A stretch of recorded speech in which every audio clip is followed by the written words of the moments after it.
देख रहे हैं सुदर्शन न्यूज। नमस्कार, सुदर्शन उत्तर प्रदेश देख रहे हैं आप और मैं हूं आपके साथ स्मारिका ठाकरे। बुलेटिन की शुरुआत करेंगे। यूपी के कानपुर में शिव शक्ति समाज सेवी कार्यकर्ता समिति ने समाज हित में कमजोर वर्ग के लोगों के लिए कार्य करते हुए 6 साल पूर्ण किए जाने की खुशी में समिति की 6वीं वर्षगांठ मनाई है। इस कार्यक्रम के अवसर पर देश में चल रहे अमृत महोत्सव को लेकर संस्थान भारत पाक 1971 की ऐतिहासिक विजय के साक्षीदह है। योद्धाओं और वीर नारियों को सम्मानित किया गया। कैबिनेट मंत्री यतीश महाना मुख्य अतिथि के रूप में मौजूद रहे। इस कार्यक्रम में नरेंद्र सिंह ने बताया कि गरीब बच्चों को शिक्षा यहां संस्थान से दी जाती है और कई जरूरतमंदों को जरूरत की चीजें भी उपलब्ध कराई जाती है और यह कार्य 6 सालों से यहां चल रहा है।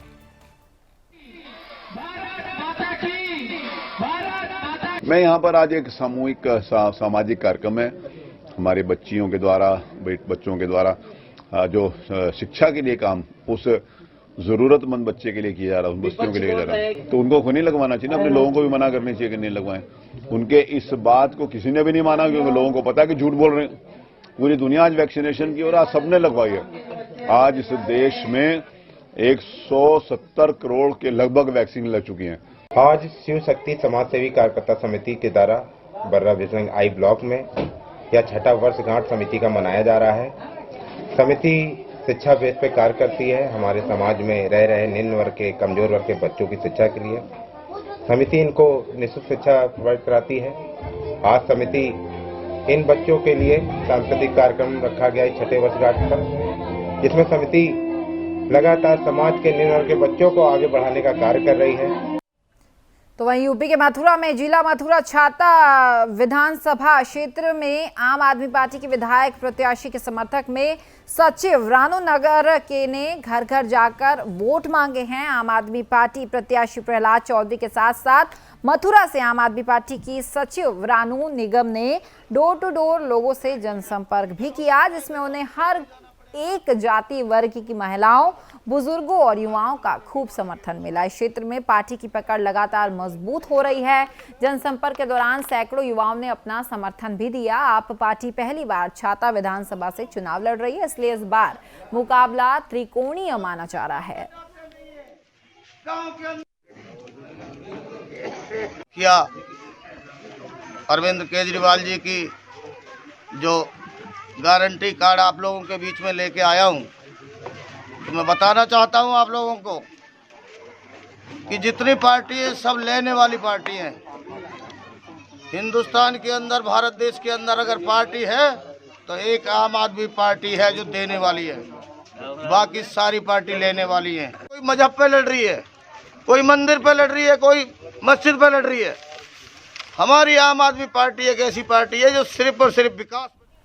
तो वहीं यूपी के वाराणसी में कांग्रेस सपा सुभा सपा को तगड़ा झटका लगा है, जहां कई पदाधिकारियों और समाजसेवियों ने बीजेपी की सदस्यता ग्रहण कर ली है। चुनाव की तारीख जैसे जैसे नजदीक आ रही है, लोकतंत्र के इस महापर्व पर पार्टी नेताओं की ओर से पाला बदलने की प्रक्रिया भी अब तेज होती जा रही है। इसी को लेकर आज सपा, कांग्रेस, सुभाषपा समेत अनेक सामाजिक कार्यकर्ताओं ने बीजेपी का दामन थाम लिया है। जहां काशी क्षेत्र के अलग अलग से कुल 15 पार्टी नेताओं ने सैकड़ों समर्थकों के साथ उत्तर प्रदेश में कमल खिलाने के संकल्प लिया। लोहनिया स्थित बीजेपी के काशी क्षेत्र के कार्यालय पर प्रदेश के ज्वाइनिंग कमेटी के प्रमुख लक्ष्मीकांत वाजपेयी की अध्यक्षता में सबको विधिवत बीजेपी की सदस्यता जो है वो दिलाई गई है। इस दौरान पूर्व प्रदेश के अध्यक्ष लक्ष्मीकांत वाजपेयी ने मीडिया से बातचीत करते हुए बताया कि उत्तर प्रदेश में एक बार फिर से बीजेपी की सरकार बनने जा रही है। विपक्षियों की ओर से किए जा रहे तमाम वादे सरकार की ओर से किए गए विकास कार्य के सामने फेल है। के रूप में जाना जा रहा है। मित्रों, ऐसे उत्तर प्रदेश जब प्रस्ताव आता है तो उसके संबंध में थाने तक की जानकारी अगर आवश्यक होती तो करता हूं और उसके बाद अपने रिपोर्ट से आदरणीय प्रदेश अध्यक्ष जी और प्रदेश महामंत्री संगठन सुनील बंसल जी को बता देता हूं। फिर जो निर्णय प्राप्त होता है उसको ज्वाइन कराता हूं। अभी तक किसी अपराधी को ज्वाइन कराने का निर्णय प्रदेश के नेतृत्व ने दिया नहीं। निश्चित तौर पर यह चुनाव अभियान मजबूत होगा और सरकार बनेगी मैं तो रोज ज्वाइन करा रहा हूँ। कल भी लखनऊ में बहुत लोग ज्वाइन कराए थे, कल और परसों भी बहुत बड़ी ज्वाइनिंग है। और आप ये मानकर चलिए कि इन सबको कार्यकर्ता के रूप में ज्वाइन करा रहे हैं। हम किसी को कोई आश्वासन देकर ज्वाइन नहीं करा रहे। अभी तो सूची बता नहीं सकता, लेकिन मेरे ख्याल 100 से ऊपर तो अभी लोग बाकी हैं। वो तो कोई विधायक ना बच रहा है, अब कहीं कितने रह गए। हम तो बस्ता के उठ बैठाने।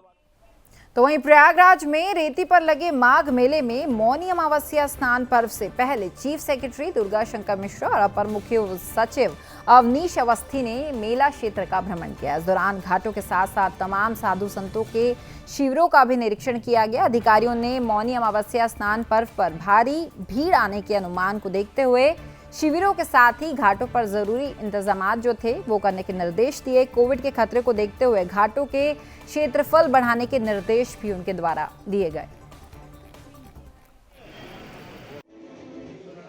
मौनी अमावस्या के दिन होगा। हम लोगों ने कुंभ बहुत सफलतापूर्वक संपादित किया।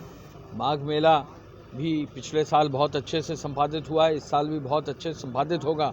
केवल जो कोरोना का जो एक प्रभाव है उसको देखने के लिए, यहाँ की व्यवस्थाओं को देखने के लिए और यहाँ के जिला प्रशासन और पुलिस का एक तरह से मनोबल बढ़ाने के लिए आज ये विज़िट चीफ साहब के अध्यक्षता में हम लोग यहाँ आए हैं।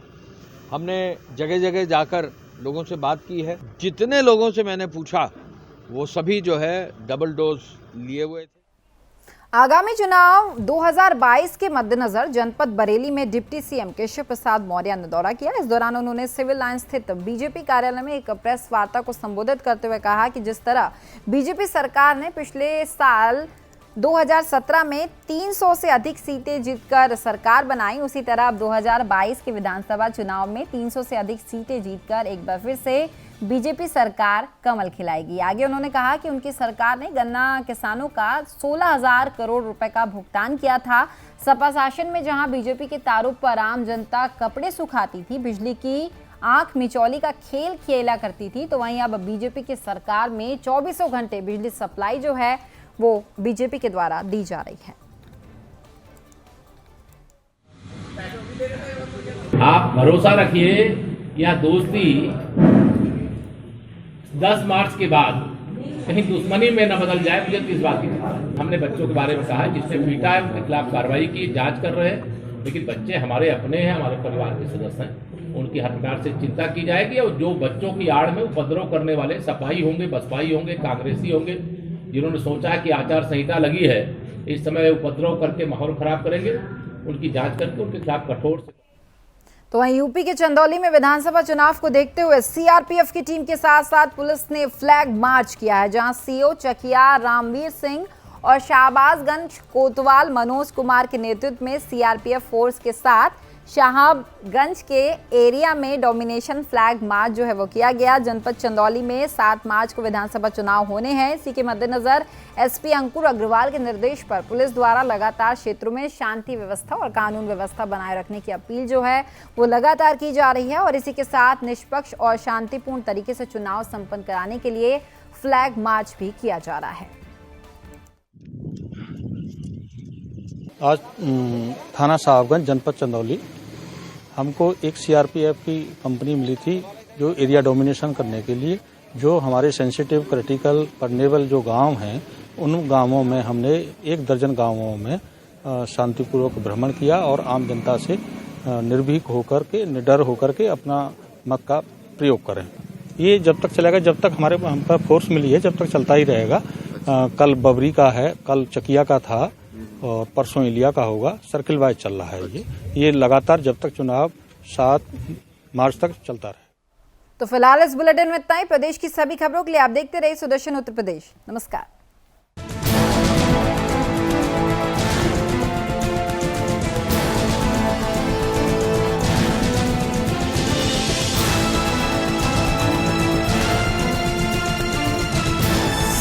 आप देख रहे हैं सुदर्शन न्यूज।